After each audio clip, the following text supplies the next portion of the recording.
Thank you all for coming to Campfire tonight. We're living in dangerous times. This pandemic, it's changed the way that we make decisions. Decisions that used to be easy now require a risk assessment. Like getting my hair cut, I used to be in and out of great clips in 15 minutes. But now, do I really want to sit there with a stranger so close? So, do I chop on it myself, as I've been doing, not very successfully? Or do I let it grow out, like I think you might be doing? Or do I mask up, go to great clips, and cross my fingers? That 6-month dental appointment used to be a no brainer. Do I really want my mouth hanging open in front of a stranger for a prolonged length of time?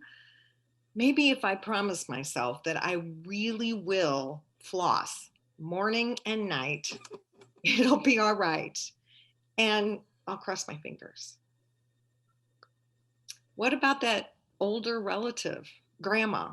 She wants a hug. She really wants a hug. She doesn't care where you've been or what you've done. She wants a hug. Liza, I don't want to be the person that kills grandma.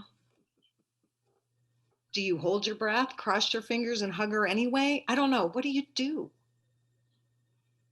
So, one day, last fall, height of the pandemic, I was getting ready for my daily walk, and so I did my daily risk assessment. I thought to myself, I'm going for a walk outside by myself to a park through a residential business type area. If I see any strangers, I will not talk to them. I mean, stranger danger. Remember that old program? When my kids were small and going through it, I hated that program. Now I live by it. Strangers are dangerous. I won't stop. I'll just speed on past. So I left my mask at home. It was one of those glorious fall days in St. Louis. The sky was that incredible blue. Ah, the air was just invigorating and the trees were in all their glory. I had this silly, goofy smile on my face the whole time I was walking. I even waved at a couple of those strangers. So I'm heading back home and I round the bank by the ATM. And for some reason, I saw this woman and she must have done her risk assessment and decided that going to an ATM by herself was no big deal because she too did not have a mask. Her hair was pulled back and she was dressed a lot like me. And I thought she must be younger. And she had this beautiful, beautiful brown skin. And we were waving at each other and saying something about how beautiful the weather was. And something made me stop. Now, I was still on the sidewalk. I was a good 10 feet away. She was in the parking lot. So it was safe. But I still don't know why I stopped. So we went from talking about the weather, and again, I don't know how we got to this, but we started talking about the movie Soul. It's a Disney movie. Have you seen it? Well, if you haven't, you need to because the animation is just terrific.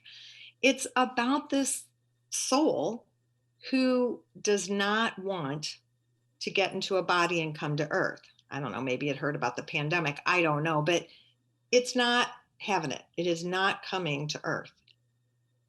And it's also about this man who's a musician and he's very focused on his future and his goals as a musician. And he's very fearful that he's not going to be able to do what he's planning on doing.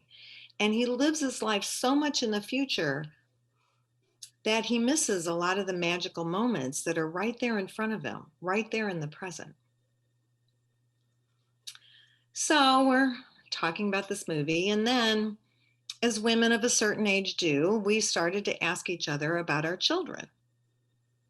And so I told her, I'm the proud mother of two grown ass men, 29 and 21. And usually I stop there, but there was something about the tilt of this woman's head that made me wonder if she had noticed that there is a big gap between my two sons. And so I found myself telling this stranger that in between, I lost a baby. And I didn't even know whether my baby was a boy or a girl, but I decided to call her Grace. And even though this was a really long time ago, I, like a lot of other women who have had miscarriages, have some guilt about it. Maybe I should have stopped jogging sooner, or I shouldn't have taken that dance class. Oh, I know. I should not have painted that rocking chair. So this woman, this stranger, she says to me, she says, maybe, maybe your Grace is like the soul in the Disney movie. Maybe she didn't want to come to Earth. Maybe it was Grace's choice. This was an amazing thought, and it was so freeing. It was like this big chunk of guilt just floated away. So I asked this lovely woman, I asked her about her children. And she said that she was the proud mother of two grown ass men too. But then she said it used to be three, that her youngest had been murdered. Oh my God. What do you say to somebody about that? I don't know what I said. I really hope that what I said was somehow comforting or at least appropriate. This woman noticed my discomfort about her son being murdered, and she said to me, she said, "It's okay." And this slow smile spread across her face, and she said, "My son wasn't meant for this world. He's in a better place."